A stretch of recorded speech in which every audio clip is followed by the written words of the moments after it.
The Danceology podcast interviews the great masters of dance, the working professionals starring in today's most exciting shows, and the rising stars ready to amp up the craft. I'm your host, Edyta Stawinska from Dancing with the Stars.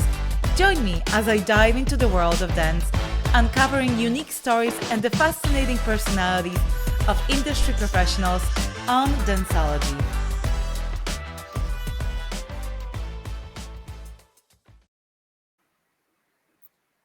Mai, thank you so much for being here, for taking your time. I know you're a very busy lady. You are currently touring with the biggest Irish dance show called Riverdance, and you just toured into the United States.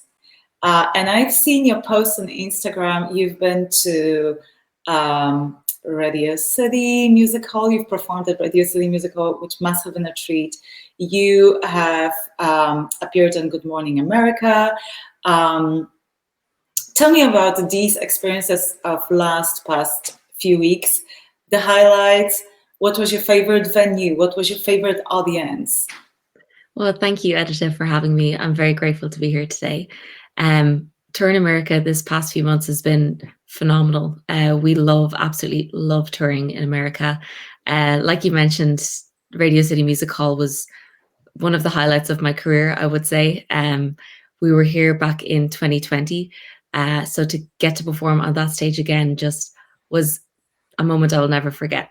And I'll be dreaming about forever. So hopefully we're back there one day. And then performing on Good Morning America, we did a lot of press this tour, which is always fun. It's always really fun to get to travel around America and get the opportunity to, meet these incredible people and spread the culture of Irish dance and of river dance all around the globe, essentially. So it's been incredible. It's been really fun touring with the cast and the crew these last few weeks and months, and just, getting to live out your dream every day. And perform in front of incredible audiences, because that's what it's all about, is giving back. So it's been really, really fun. So what was your favorite audience, your favorite city? Which one went absolutely wild, bananas for you guys? I think Radio City will always hold a special place in my heart. And just, when you're standing on that stage and you look out to that auditorium, and it feels like it's never ending. So I can close my eyes and just picture that right now, which is phenomenal. And I go to sleep thinking about that. So that was a dream come true for sure. And every audience is amazing. As you know yourself, every day is different when you're dancing in front of a new audience. But I really did enjoy New York, and the audiences have been incredible everywhere. Well, listen, I actually recently asked the AI, what is the longest touring show in the world? And it comes out that it might be Riverdance. And it comes really close to Wicked. But Wicked apparently been touring for 25 years, or shows like Phantom of the Opera. You guys are celebrating 30 years this year, which is quite incredible. It is. What would you attribute to the success of Riverdance? Why is it so enormously successful? That's a great question. I think there's so many things, and I think also it's ever changing. So I think at its core, it's the music, the incredible Grammy Award-winning music composed by Bill Whelan that is timeless, that every single time you listen to it, you hear different things. It makes you feel different. Just that, listening to that, and then that with the dancers, with the talent that you're seeing up on stage, the harmony between both the musicians and the performers on stage. It's quite a hypnotic show. I think there's moments where you feel mesmerized by what you're seeing on stage, whether that's, Cú Chulainn being played by the piper, or the girls in Heavy Countess. There's something quite beautiful about the contrast of all the different types of dances versus the different harmonies in the music that we're hearing. And I think for everyone, it's a different experience. So there's lots of things within the show itself that keeps audiences coming back 30 years later. And then, it's also, this year is Riverdance 30, the new generation, which is the first time that most of the performers that you're watching are younger than the show itself. So that brings a whole different element for people to come and see the show, because we've never known life without Riverdance. And it's been something that we've grown up with. It's been a legacy that was formed before we were, on this earth. So it's always been in the future. It's always been a goal of everyone you see up on that stage. So that brings a different kind of vision for us when we perform on stage. We see it as a responsibility. And it's, again, it's a dream come true, but we absolutely love getting to tour the world and live out our dream. And I hope that it's here for another 30 years, bringing audience members back. Have you dreamt of being in Riverdance ever since you remember? How did it all come about? I know you started dancing when you were 4. I spoke to your brothers. I know you were competing together. I know you had a long career, competitive career, before you actually got on Riverdance. But tell me your journey up to the moment when you got to audition from your perspective. That's quite a long answer. Well, so buckle in. Maybe some highlights. How you started. What inspired you? When did you know that you want to stick to it, and sort of thing like that? Well, the first inspiration came from my mom. She was a dancer herself. She did ballet. She was also an incredible athlete. So we get a lot of our, strength and also our artistic style from her. And I started dancing at, like I said, at the age of 4, just in my primary school in a local class held every Friday. And shortly after that, my mother took me to see Riverdance, and I fell in love with the performers. So that was my first time I was exposed to Riverdance. And then, like you said, I competed competitively for 16 years alongside my brother Fergus and my other brother McDara and my little sister Isabella. So it is definitely something that is in the family, and the rest of our family too made huge sacrifices for us to travel all around Ireland and the UK and America to competitions every weekend, because we were very fortunate that our parents wanted us to be able to live out our dream and continue pursuing what we loved from a young age. And then when I was in 2017, I got the opportunity to audition for Riverdance. I got an email from our executive producer and CEO, Port Moyles, asking if I'd be interested in touring. And that same day, I went into the Gaiety Theatre in Dublin for an audition. And shortly after that, got my first China tour, and I've been here ever since. What is the process? Do you have to be invited to an audition, or do you submit your resume? And yeah, no, there's loads of different ways in the past that people have gotten into the show. Currently, it's we hold this thing called the summer school, and it's an academy that's held over about 6 weeks every summer, both in Dublin and Boston. And that is an incredible way for young dancers and dancers that are, have toured with other shows too, to try to audition for Riverdance. It's a week-long program where they learn from the people that when they go to see the show, they see up on the stage. So the instructors themselves are part of the cast. And you learn the material, you learn a lot about performance. Hopefully you learn a lot about yourself and what it's like to be a team member, and you leave that week with a new goal, or with, having redefined your goals. But it's an incredible experience, and it's one of my favorite parts of the year. I love meeting all of the young talent out there, and just meeting great people. And that is just a really, really good way to get into the show. You can also, it's from 6 years of age up. So if maybe Riverdance is something, we got a little junior program, and they're so cute.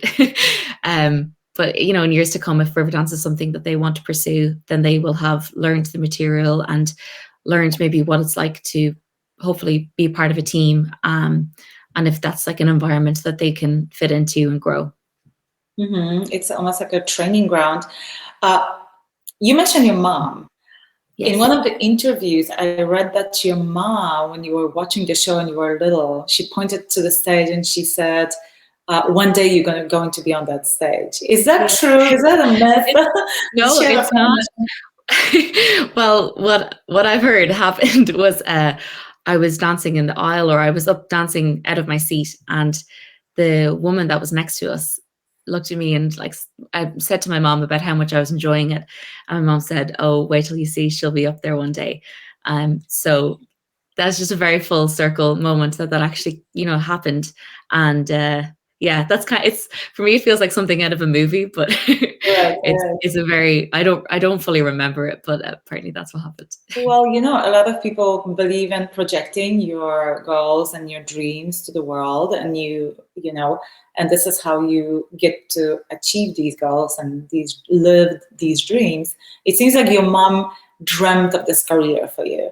Was she the one? Obviously, she was the one signing you up for the class. You were 4 years old, but was she the one kind of pushing you in that direction, or you felt that you were driving this passion for Irish dancing? Well, for my brother and I, we were so fortunate that our mom, like our success is her success.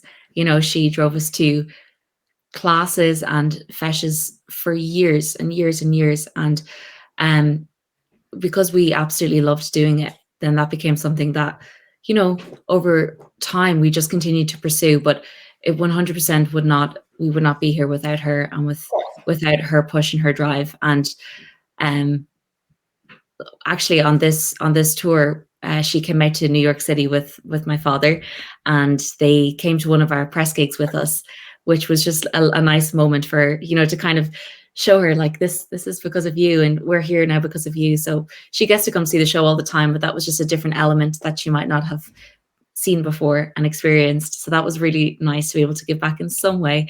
But she's an incredible person, artist, worker, and she was definitely the push and the drive behind my brother and I's success. Does your mom ever give you like pointers? Do this part this way, do this part that way. She has dance background, right? It's kind of hard to Mhm. stay on the side and not say anything. Of Um, course, yeah. She she does.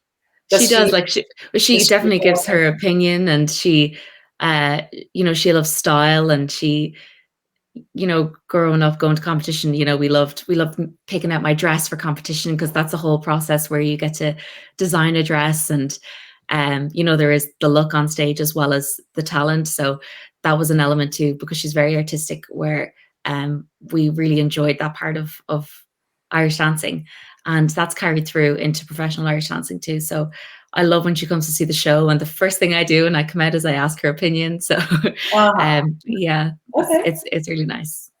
So listen, how is it different to compete and to perform on the stage?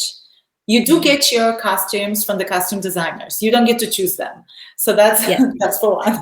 yeah, um, that's true. that can be tricky. I remember I did Mhm. not always liked the costumes, particularly for the larger assemblies.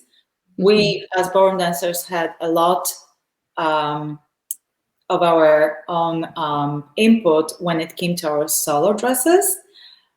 But when it came to the group dances, to the big company dances, you had nothing to say, and you were just dancing in whatever they gave you, and that was not necessarily my favorite thing.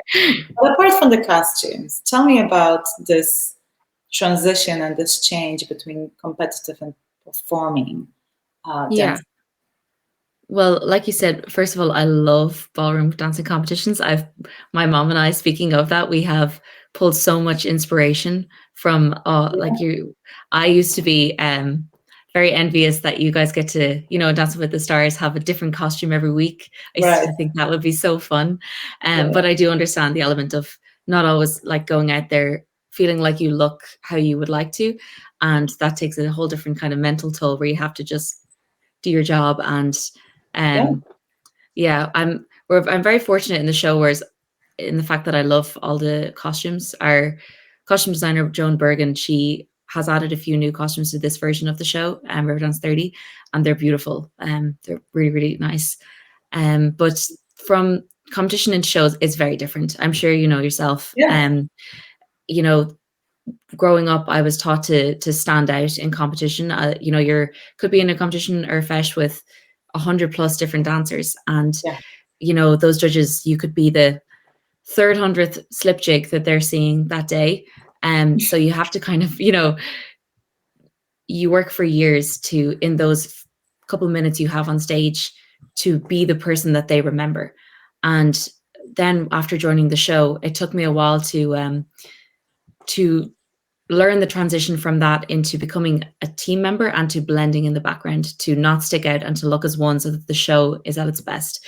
And one thing in competition that helped with that was Kaylee dancing, where we dance in a group of 8 and do different, and we're supposed to look seamless in our movement. So that was a big transition for me. And then from becoming a troupe dancer to a lead dancer, you almost have to relearn again how to stand out and how to lead the show. And then there's just so many different performances, elements of performance that took a long time. So like for competition, we keep our arms down straight and and you have to look from your waist up like there's no movement. So everything is from the waist down. So it takes a lot of core strength. It takes a lot of good posture. And then again, in show dancing, you have to bring back in the element of using your arms, using your face, using your neck. What emotion are you trying to express? What is the difference between each number? How can you grow in this moment? How can you have a moment of breath where you're silent? And how does that impact the audience? So many different things that has taken me years to try to master. But every single day I'm growing, and it's still the same when you dance. You're only as good as your last dance. I still try to live by that so that I'm continuing to grow. But those are just some of the things. Right. So you are the part of this new generation of Riverdance cast. And how would you say the show has changed over the years? And do you like these changes? Do you think the show benefits from it? Or do you think it was more ground and spectacular before? Because I believe the cast got smaller. There are less people on the stage at the same time. I think one of the huge appeals of Riverdance was just the sheer number of people doing the same thing so precisely at the same time to this beautiful music and in this beautiful setting. How has it changed over the years? Well, it's changed a lot, but also not a lot at the same time. Part of the beauty of Riverdance is, like you said, that dancing in a line and that synchronicity. And I think that there's something so powerful in that. And there's no other dance show really like that out there, but before Riverdance. So I feel like people come back for that, but there's elements that have changed. The costumes have been updated throughout the years. Some of the score has been recomposed throughout the years. There's been numbers taken out and numbers added back. Like you said, dancers, it has been cut, but there are certain arenas and certain theaters we perform in where the show is at we add dancers in, so the show is at a full size again. And I do like the changes. I think it's the same with anything. You have to grow and adapt to your environment. So, I mean, that's essentially it. And I'm looking forward to seeing in, 5 years time, 10 years time, what changes will have to be made to adapt with, the new dancers coming in, because they are the future. And I'm excited to see that talent. What changes should be made, in your opinion? Oh, that's it's a really good question. I think as long as you hire the right people, I think at the end of the day, it's a team, and that all comes down to people and their mindset and that shared vision and goal. Then, you're set up for success, because dancing can always improve and grow, and so can performance, but you need the right people. So you think the people will drive the change? Yeah, I think so. Your brother told me that you have an amazing group of human beings performing together on the stage, and that he's friends with a lot of them. He gets to perform with his sister. You get to perform with your brother. I believe his girlfriend performs with you guys as well. That's right. Tell me, what is it like for you? What kind of relationships have you formed in a cast? And how is it to be in a cast with your brother? I absolutely love touring with my brother. We've, I think, only one time since we've joined Riverdance have not been on the same tour, and that was only for a brief amount of time. And I joined back. It was on the UK tour in 2021. I love it because I'm very fortunate to have family on the road. No matter what, no matter where you are, you have someone in your corner there supporting you. If you have a bad day or a bad couple of minutes, all I need is, a reset from Fergus. Reconnect. And yes, exactly. So I do love performing with him, and you get to meet so many like-minded people, so many people that want to be doing what they're doing, because we are very fortunate. So Mhm. there's an incredible group of girls there, and um, yeah, I miss them when I'm not with them, and it's one of my favorite things is when you connect with people that you're touring with. What is the most challenging part of your career and what you're doing? Touring, performing. I bet you have, what is it, five, six performances a week? At the moment, there's 8. 8 performances a week. That must Yeah. be incredibly hard. What is the biggest challenge for you in Mm. this touring life? Well, I mean, with any dance show or any like sports team, if you think of a sports team, there's going to be setbacks constantly. Um, so whether that's like injury or you're just having a bad day, whether you're feeling homesick and you're missing family, all of those things happen to everybody while we're on tour, especially if you're on a 6-month tour. The hardest part for me is probably um, spending time away from my family, Mm. especially as I get that little bit older. I miss those moments more, and I do everything I can when I am in my downtime to spend as much time and quality time with my family that I can, and my friends as well. Um, but on tour, like I said, I'm very lucky to have a support system. So if I'm having a bad day, there is a resource for me there, and yeah, that's probably the most challenging thing. So tell me, for an Irish dancer, is being a principal dancer on Riverdance, is this the height of your career? Is there anywhere else you can go from there? Well, I think for me, I don't like to put like a label on it in a way. I think there's been so many moments throughout my career where I could choose that as the highlight, or Mm. and I feel like that's hopefully never going to be an ending thing in my life. I would love to always, in some way, stay in Irish dance and Mm. have a foot in it. And um, I live also as well, like tour to tour. So I've tried to really remember the highlights of that tour. And then there will be a day when I'll collect those memories and look back at them all. But I hope that's not until the very distant future. But so many people, it's different for everybody. So for me, I love being a principal dancer. It has been a journey that I still love to this day. I'm very passionate about it. But for another dancer, it might be becoming a dance captain. It might just be being a troupe member, which is, a really hard thing to do, is to get into the cast. And then for another person, it could be coming on to become a dance teacher, or, workshopping a school or schools all over the world. Those are all highlights that many dancers go on to do, and things that they go on to do as well. So it just depends on the dancer, I think. Right. I'm just trying to get an idea of what is that holy grail of Irish dancing. Is it the Mhm. river dance? So let me explain to you this way. For ballroom dancers, we have this huge competition in Blackpool, England. And winning that for a lot of dancers is kind of, this is it. Mhm. Basically, you can count yourself as the best in the world. And I know that you have many competitions as well. But beyond the competitive world, you have this whole performing scene as well. Let's say for athletes, winning a Super Bowl for football players, winning a World Cup for soccer players, Grand Slam for tennis. Is river dance the Grand Slam for Irish dancing? Personally, I would say so, yes. Right. Okay. Mhm. So what happens after? Well, Let's that's say you are done with touring. What mhm. is the next step in your career? So there are so many different avenues that Mhm. each dancer that's in my position can take.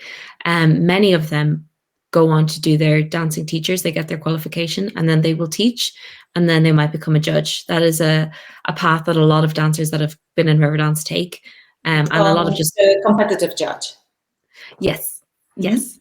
And then we also have like a lot of people that are in college on tour. They're, That's studying amazing. online. Yeah.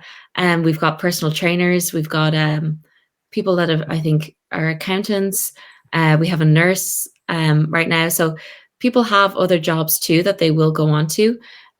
But for like a principal dancer in Riverdance, it is probably the pinnacle of their career in terms of dancing. But there's other areas within Irish dancing that you can definitely go on to excel in.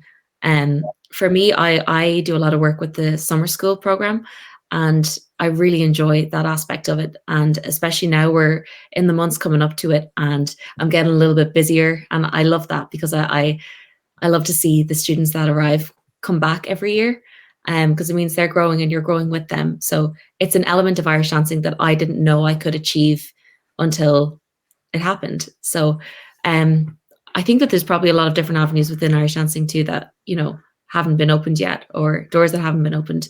So I'm looking forward to seeing what that is. Have you thought about changing your career or directing it in any other way? I was joking with your brother. You should audition for Marvel movies because he has this look of this superhero look. Um, have you thought about a complete switch, or I would say a continuation in a different direction? I absolutely have. And I'm still thinking along something along those lines, but I have a bit of work to do before I decide fully what that is. Do you feel comfortable talking about what it is, or not yet? Um, I actually don't think I do. It's okay. Okay, that's Yeah. that's fair. You don't Okay. want to say it before it becomes a Happens. reality. Yeah. Yeah, exactly. That's a valid point. So I always complain about dancers' career, that dancers are underappreciated in terms of we put so much work into our artistry and athleticism. I think dancing is this merge of art and sport at the same time. So we train like athletes, and on top of it, we have to be able to express through our bodies like actors or musicians. We have to be artists, otherwise we're not going to be able to connect with the audience. Now, Mm. those most amazing athletes get rewarded to the point that, a couple of years in professional contract as a soccer player, football player, tennis player pretty much sets you up for life. Would you Mm. say that after a few years on being on a tour, you are set for life financially and you can go on and do whatever you like? Um, that's a really good point. I actually do. I think if you're smart about saving, and I think there's so many other ways to make money while you're on the road. There, a lot of people do have different side hustles. I would be, especially in my last few years, I would be very adamant about trying to save as much as possible for the future. So I think if you're smart about it, you absolutely could. Give me some example of these side hustles or the jobs that can complement your touring? Well, some of the cast at the moment go on workshops. So if we're in a city and they know, we get our schedule. So if there's a city coming up, they can book a workshop in a dance school that's in that area, and go and teach for the daytime, and obviously come back then in time for the show. So that's one area that people make money. We also have personal trainers who have clients at home, so they're filming videos to send home to their students at home, oftentimes which are dancers getting ready to compete. Um, so there are different ways you can make money while you're on the road. Got it. I do like the mindset of going outside of just touring and doing the side hustles and getting ready for the change that happens after tour. I spoke recently to one of the young upcoming dancers, Zara Silver, and she's this incredible dancer, almost acrobat. The stuff that she's Mm. doing with her body is just insane. And she's studying right now. She's getting a degree in dance at UCLA. So one of her goals is joining a major artist on a tour, like Ariana Grande. And Wow. she's very young, and she has the whole world in front of her. But I often think that dancers just don't look past that goal of touring, because you might tour with your favorite artist, you might achieve that goal, and then what's next? And I Hmm. think this is so unfortunate that we are like athletes in the regard that our career unfortunately does end at certain point. You want we I won't be able to I wasn't able to dance competitively beyond certain age, and I'm not sure what is the typical age of dancers retiring from touring. But in ballroom dancing, it's about 35, 40. And Mm. then you have the whole life ahead. And I do like that you guys are planning for it and you get ready for that to change. Yeah. Um, so I think that's incredibly important. Where do you see yourself 5 and then maybe 10 years from now? Oh, I love this question. I would love to continue touring as long as I can because I love it so much. And like you said, as dancers, we unfortunately can't dance forever. We can dance forever, but maybe not at the We level can just or perform on the yes. highest level. And then I mean, there's so many, like I said, there's so many different avenues I'd like to take that I feel like the world is my oyster. And sometimes I struggle to pick one because I want to do so many things. Um, so I would love to just be doing something that I'm passionate about and that I love and that is fulfilling to me. And then 10 years from now, well, hopefully I'll maybe be settled down. I don't know, have a family. I think as well, I could wake up tomorrow and want something completely different. So that's the beauty of life too. Um, so that's where I'm at right now. But Do there is you? also, sorry, go ahead. No, you go No, no, ahead. you can finish, please. I was just going to say there is also this incredible thing that we have because like there's been the Riverdance has made before us that we have the alumni and they come in and they talk to us about life after the show and it can be a really hard transition. But we have that knowledge at this age to prepare for that. So that's Yeah. something that they did not have. So we're lucky in that regard too, where we can start to think about what life is going to look like when I'm 35, when I'm 40, when I'm 50, and because, like you said, you've worked your whole life for this one thing, and then unfortunately, at some point, it has to end. But there is a silver lining in that too. So we'll see.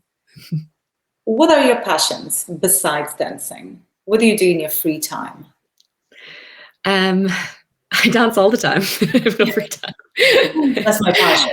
That's Yeah. basically what happens. Um, Honestly, that's what happened to me. Like I didn't get to do a lot of things when I was dancing because you just simply don't have time. So yeah. I started learning new things only when I started slowing down with my career. I picked up tennis and I started skiing and I picked Oh, up I love other that. things too. A whole bunch of things. I love to learn new things. I started horseback riding, Oh.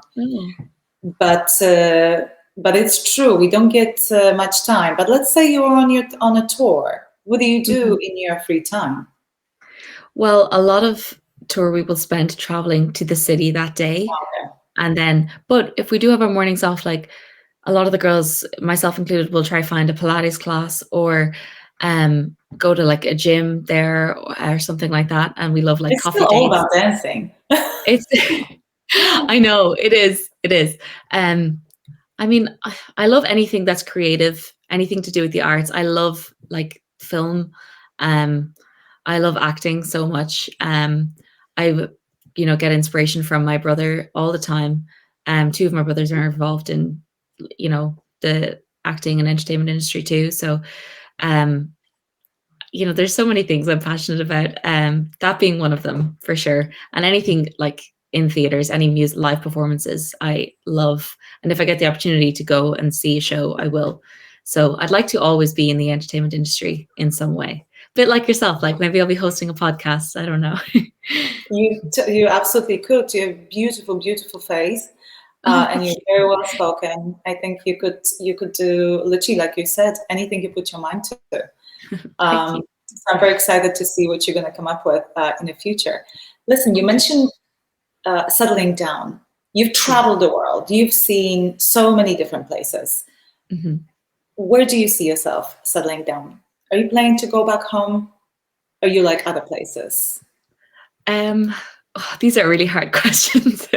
Um, I would It's no. my job. It means I'm doing a good job. um, I would love to be around beside my family. And then I love traveling so much, and I love visiting new cultures and seeing the world. Especially, did you find that once you're exposed to a new city, it's like you get the travel bug and you just want to keep doing that. So I think when I do settle down, wherever that is, it might be a difficult transition. Hopefully, I'll be very ready for it. But if it was in Ireland, that would be amazing. If as long as my family's here. Well, Um, listen, the world is getting smaller.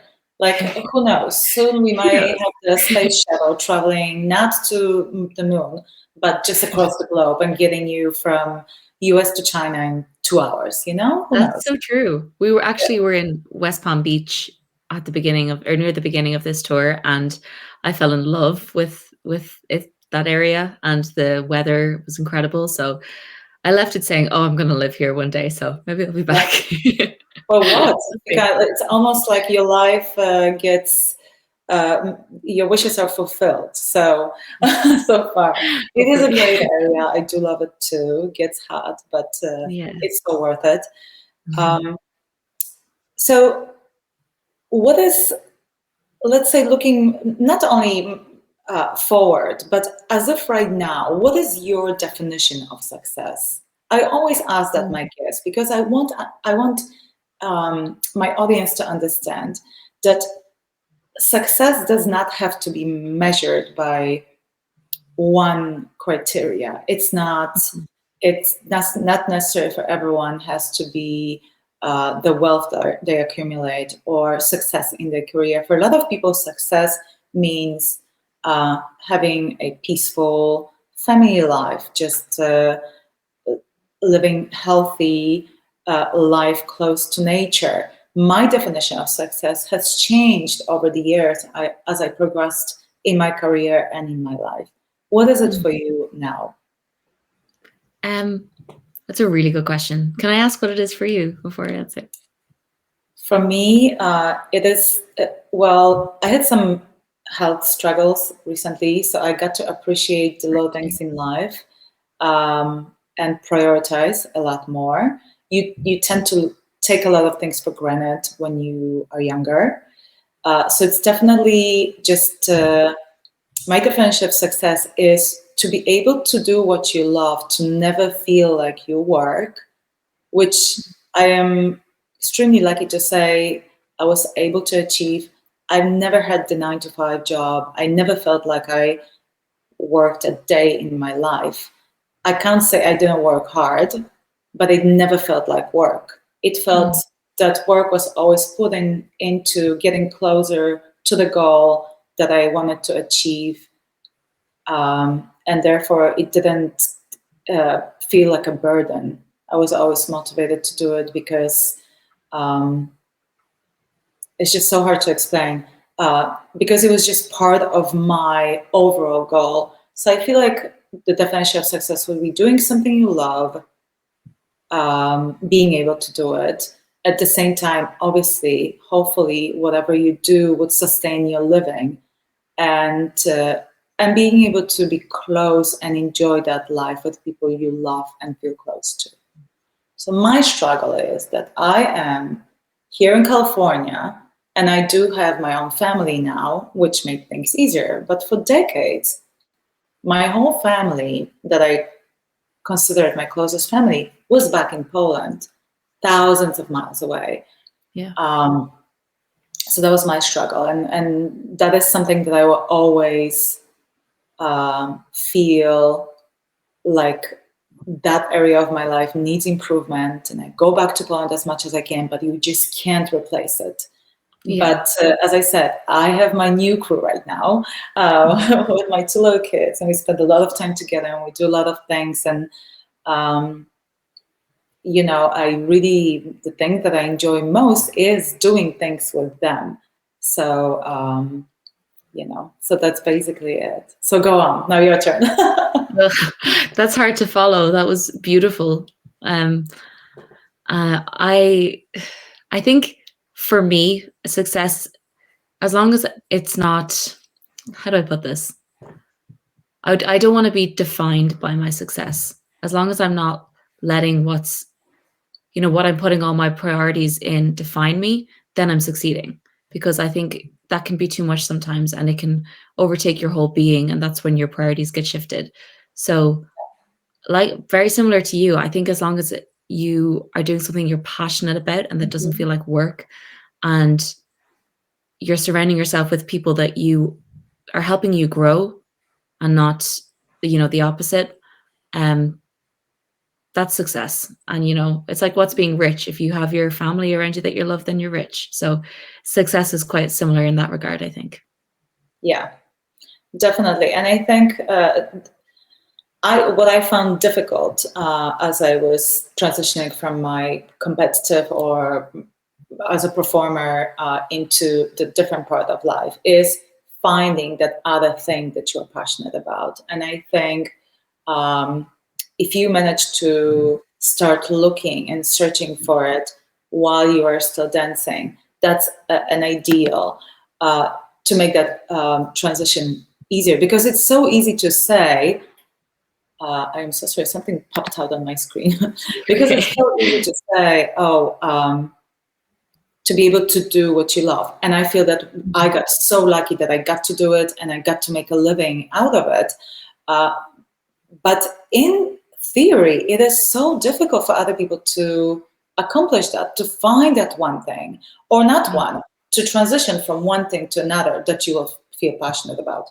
So I wish you that the ability of be able to find over and over the things that drives you and that make you feel that you are fulfilled, and obviously with the people around that you love. What advice would you give to young dancers or young performers coming up in Irish dancing or any other form of dance? What advice would you like to hear when, years back when you were still competing? Yeah, it's kind of similar to what I just said is no result defines you.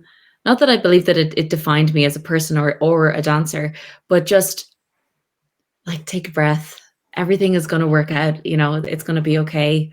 No matter what you choose to do, there'll never be a time where something doesn't go your way that it's not meant to happen in that moment. I do believe that everything happens for a reason, and that sometimes that's hard to take in the moment when you're going through struggles or setbacks. But those are the times when you learn the most about yourself and your resilience and your strength and who you are as a person. So I wouldn't change any single thing about my competitive journey or my professional journey so far. Because now when things like that happen, I'm so equipped and strong in who I am that I'm able to deal with anything. So I would just try to tell myself it's okay, one day at a time, and everything that's going to happen is meant to happen. So yeah. And to young dancers, just get experience in shows. Yeah, I always tell my kids, I love that saying, that no one has ever learned anything from winning. You learn from losing. That's so true. And only if you are able to learn from the times when you lose, you become successful. Yeah. My son plays soccer, and in one of the gyms, there's a quote by Michael Jordan that it starts with how many shots he must. It goes like, I'm not going to be accurate with numbers, but I'm just going to give you an idea. I've missed 3,000 shots, and 300 of them were the game points. So basically, he missed the shot that caused his team to lose. And I'm talking about hundreds. And he just he lists these numbers of how many shots he lost, how many games he lost. Like it's hundreds, of games that he lost. Basketball players play a lot of games, and then he says in the end, but these losses, that they made me who I am, and without them, I wouldn't be the person that I am right now. Yeah. And I looked at that quote and I just loved it so much, because this is true. Yeah. You have to lose to learn, and Yeah. if you don't take it as a learning opportunity, you will never be able to Exactly. succeed. I love that, and I love it's exactly an opportunity. I also like to look at it as a choice. When you lose, when you win, you win, and that's great. And it meant the journey was worth it. And when you lose, you have a choice. Is this, oh, maybe this isn't the end of my journey. Maybe this is a lesson that I need to learn, or I need to learn again until I choose to make it better. I love that. It's so true in all aspects of life. All right, last question. How long can river dance last? How long is it going to be going on for? Forever. What do you mean? I hopefully for as many years as possible. I'm so excited to see the future of the show, to see, the new generations that come in and what they do and what the future looks like for them and what Riverdance looks like for them.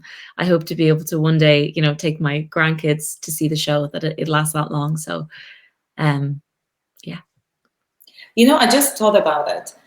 I had a conversation with one of my friends recently about how the ballroom dancing style has changed over the years, and how is it different from the time when I was competing, which was a while ago. After competing, I transitioned to performing, and how is it now? And it has changed quite a bit. It became a lot more athletic, and everything is much more compact, and it's about speed, and there's a lot less, I would say, expression, and a lot less power and dynamic and artistry in it, which it looks incredible from one way. These people are like these amazing athletes and acrobats and gymnasts almost, but it took, in my opinion, a little bit away from the dancing and the expression. Like right now, everyone in competitive world looks a little bit the same. How did it change in Irish dancing? Do you guys dance like Michael Flatley? Is it the same style, or has it changed? In competition, you mean? Both Or on the stage and competition.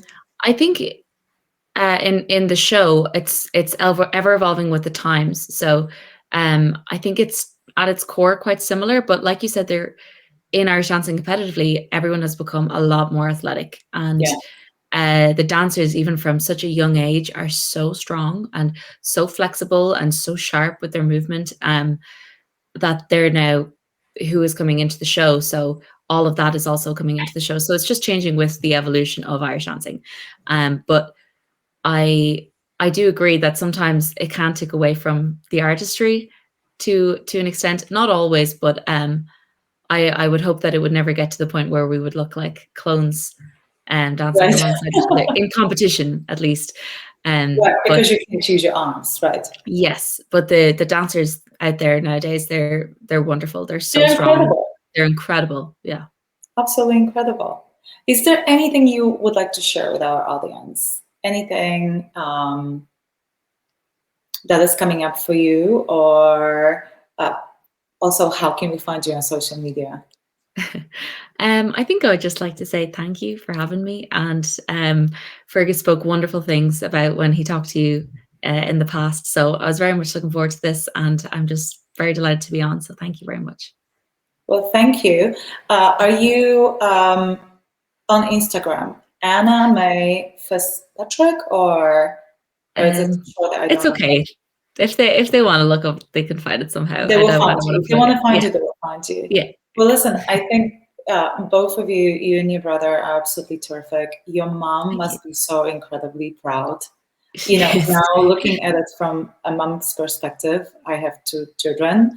I think she must feel so incredibly happy for the 2 of you, that you have this career, that you do what you love, that you achieved so much in terms of, I think you're really accomplished, obviously, in dancing, but you also are very grounded and very real about your expectations and about your future.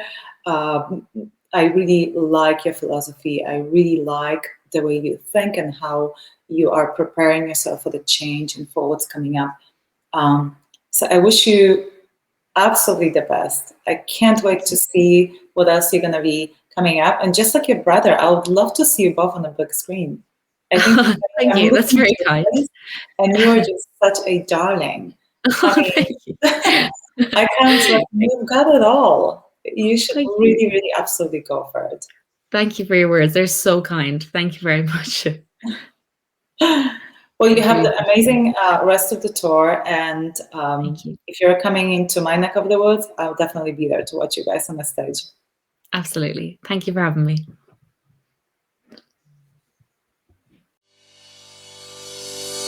Thank you for listening to this podcast. Please be sure to rate and review this episode. This podcast is produced by Todd Fisher and Anthony Smith and is distributed by Metacortex Publishing. This podcast is copyright. Any previously trademarked or copyright content is used by permission. Information and opinions stated in this podcast should not be construed as medical advice. Please be sure to visit the official website for Metacortex Publishing at metacortexpublishing.com or find us on social media for other unique content.